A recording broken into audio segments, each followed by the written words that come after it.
If you go into a job and you're not smart enough for that job, you're going to have one bloody miserable time. And you're going to make life wretched for the people around you because you won't be able to handle the position. And as you climb hierarchies of competence, the demand on fluid intelligence increases. And so, unless you want to fail, you don't put yourself in over your head. Well, what's over your head? Well, that's a tricky thing to figure out. I mean, you have to figure that out with intelligence, you have to figure it out with conscientiousness, you have to figure it out with creativity, you have to figure out with stress tolerance, with agreeableness, because you want to go into a cooperative environment and not a competitive one if you're agreeable, and with neuroticism, you probably want to keep the stress level of your job relatively low, because those are all places that you can break down. And most people have at least one significant weakness in their intelligence personality makeup, and you got to be careful not to place yourself in a position where that's going to be a fatal flaw. But what you really want to do, as far as I can tell, if you want to maximize your chances for both success and let's say well-being, is you want to find a strata of occupation in which you would have an intelligence that would put you in the upper quartile. That's perfect. Then you're a big fish in a small pond.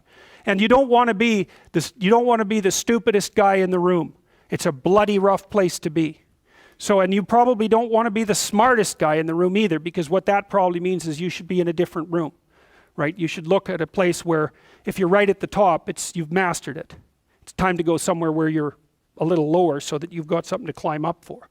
So, and if you're not hyper conscientious, for example, you're probably not going to want a job that you have to work 70 hours a week at, because you're just not wired up that way. You'd rather have some leisure, and like, more power to you. If that's how you're wired up, there's nothing wrong with having some leisure. But if you're someone who can't stand sitting around doing nothing ever, then maybe you can go into a job that's going to require you to work 75 hours a week. And almost all jobs that are at the top of complex dominance hierarchies require very high intelligence and insane levels of conscientiousness, as well, generally speaking, as pretty damn high levels of stress tolerance. You know, because that can knock you out too, because there's going to be sharp fluctuations in your career, generally speaking, at the higher levels of a structure, and you have to make very complicated decisions, often with very short time horizons.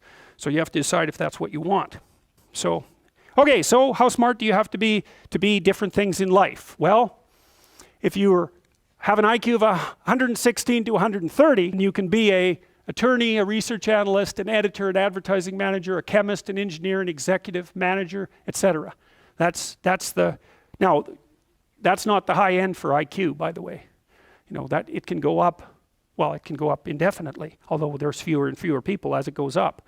So if you want to be the best at what you're doing, then having an IQ of above 145 is a necessity, and maybe you're pushing 160 in some situations, and maybe that's making you one person in 10,000 or even one person in 100,000.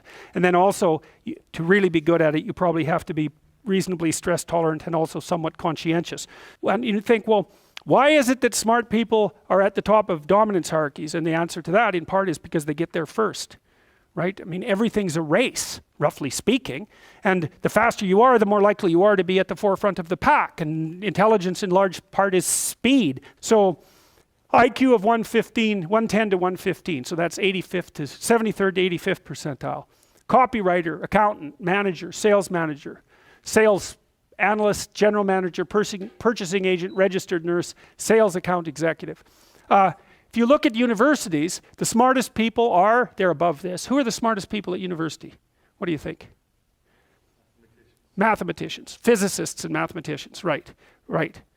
I could tell you who's on the other end, but I won't. Yeah, I'd like to though. Anyways, okay. Going down now 103 to 108 is slightly above average, right? 60th to 70th percentile. Store manager, bookkeeper, credit clerk, lab tester, general sales, telephone sales, accounting clerk, computer operator, customer service rep, technician, clerk, typist. So you see at this level, people have some technical skill and some ability to deal with complex things. Okay, that's dead average. 100 is average. Dispatcher in a general office, police patrol officer, receptionist, cashier, general clerical, inside sales clerk, meter reader, printer, teller, data entry, electrical helper. 95th to 98. Machinist, food department manager, quality control checker, security guard, unskilled labor, maintenance, arc welder, die setter, mechanic. Good IQ range for relatively qualified tradespeople. 87 to 93. Messenger, factory production worker, assembler, food service worker, nurse's aide, warehouseman, custodian, janitor, material handler, packer. Now, what you're starting to see is that as you move down the hierarchy, the jobs get simpler. They're more likely to be assigned by other people, or they're repetitive. Because what IQ predicts to some degree is how rapidly you can learn something, but once you've learned it, it doesn't predict necessarily how well you do at it. And so the more repetitive jobs people with lower IQs are more suited to more repetitive jobs. Under 87, is there something? Well, no. Right. That's a big problem. And it's something our society has not addressed at all. Jobs for people with IQs of less than 85 are very, very rare. So what the hell are those people supposed to do? It's like it's 15% of the population. What are they supposed to do? Well, we better figure it out, because one of the things that's happening too is that as the high IQ tech geeks get a hold of the world, the demand for cognitive power is increasing, not decreasing, right? You want to be a teller? Well, you know, those checkout machines, they're not so simple. You want to work at McDonald's? You think that's a simple job? You don't see robots working at McDonald's. And the reason for that is that what McDonald's workers do is too complex for robots to do. So this is a discussion that no one wants to have, but that's okay. It's still a problem, and it has to be dealt with. So the US government, I think I told you this at one point already, it's illegal to induct anyone into the US Army if they have an IQ of less than 83, right? It's about 10% of the population. Because the US Army, and they've been doing IQ testing since IQ testing began, because they want everybody they can possibly get into the Army, because in peacetime, they use it as a way of moving people up the socioeconomic ladder, and in wartime, well, obviously, you need as many soldiers as you can get your hands on. And so you're not going to be any pickier than you have to be. So when the US Army says it's illegal to induct anybody into the armed forces if they have an IQ of less than 83, then you know that they've done it for absolute necessity. And so you might think, well, if there's nothing for someone with an IQ of less than 83 to do in the Army, what makes you think that there's something that they can do in the general population? And then the issue is, you know, because the conservatives will say, well, they should just work harder. It's like, sorry, that ain't going to fly. And the liberals will say, well, there's no difference between people anyhow, and you can just train people to do everything. And that's wrong. So they're both wrong, and they're seriously wrong.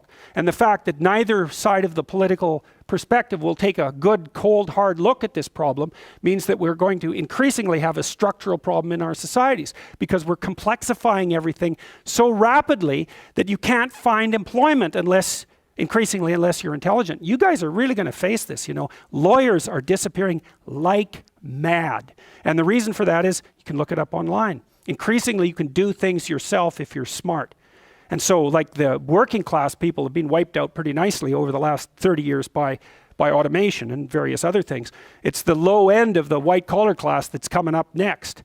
So I'm not saying that lawyers are in the low end, but low end lawyers are in the low end of the white collar class. So there's still going to be plenty of positions for people who are creative and fast on their feet and super smart. In fact, those people are going to have all the money, and that's already happening to a great degree.